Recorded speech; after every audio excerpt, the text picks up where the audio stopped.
between all three plants, and supposedly the tomato plants would be able to metabolize and draw the nutrients directly out of that composting material.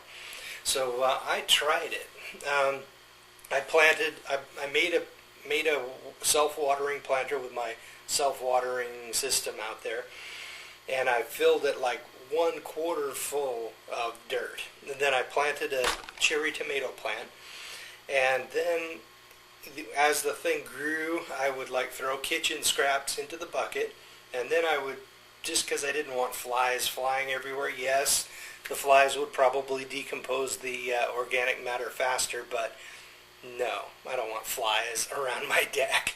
So I just put a little bit of dirt on top, and then every time I got another bowl of kitchen scraps, I'd just pull them out of the fridge and throw them back in the bucket and throw a little dirt on it. And now the bucket is full, and let me tell you, those cherry tomatoes are sweet and numerous. I mean, it's one cherry tomato plant, and I'm giving them away to, let's see, 1, 2, 3, 4 of my neighbors. And I still have, I mean, they're still popping up, and even though it's like practically winter, I'm still having blossoms on the plant, and the thing is just growing like gangbusters, and there's hardly any brown at all. And I think that the tomato plant is actually able to metabolize or access the nutrients in the compost directly, just like it was saying in that novel. Now, I did look at it on Google and looked around at some articles and confirmed it, and before I actually did it, and it worked great.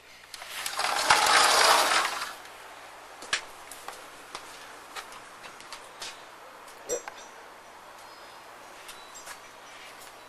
More blossoms, more green tomatoes, even at this late date, and more constant supply that renews every couple days of ripe tomatoes. These are big beefsteak tomatoes, and they grow, they did fairly well, and I did the kitchen scrap thing in there as well. And I got a lot of tomatoes off them, and they got some more blossoms and some more small ones, and we'll see how they do. They need sun, supposedly, a lot of sun, and they're not going to get it because this is Washington State. These are my green onions I planted last year, and I just chop off a piece here and there and throw them in my beans and rice and whatnot. I had an awesome cucumber plant on this self-watering planter here, and they climbed all the way up that trellis and was just dropping cucumbers everywhere. It was awesome. But they ran out of gas. So basically, well, I think that's about all I got for you. So I'm kind of curious, what are you aiming for as far as like, what are you preparing for mostly? Are you preparing for a sudden catastrophe collapse, or like where you have to like bug out of the city because there are riots and people looting and burning and whatnot? Or are you looking at more of a gradual thing? Oh, and also, I got to reiterate, if you're a young person looking for a career, wondering what you want to do,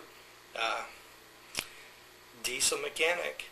I mean, you can work on trucks, buses, farm equipment. If you have to flee the city and you happen to have your tools with you, or some of them, and you're in a situation where you might be seeking asylum someplace, like in Lights Out, or possibly in that book 1 Second After, and you're being interviewed, and you have your tools, and you're a trained diesel mechanic, about the only more desirable career you could possibly have, or skill set you could possibly have, would be something in the medical field, like doctor or something close. But I'll tell you what, Diesel school takes 2 years or less, depending on if you want an associate's degree or if you want just the certificate.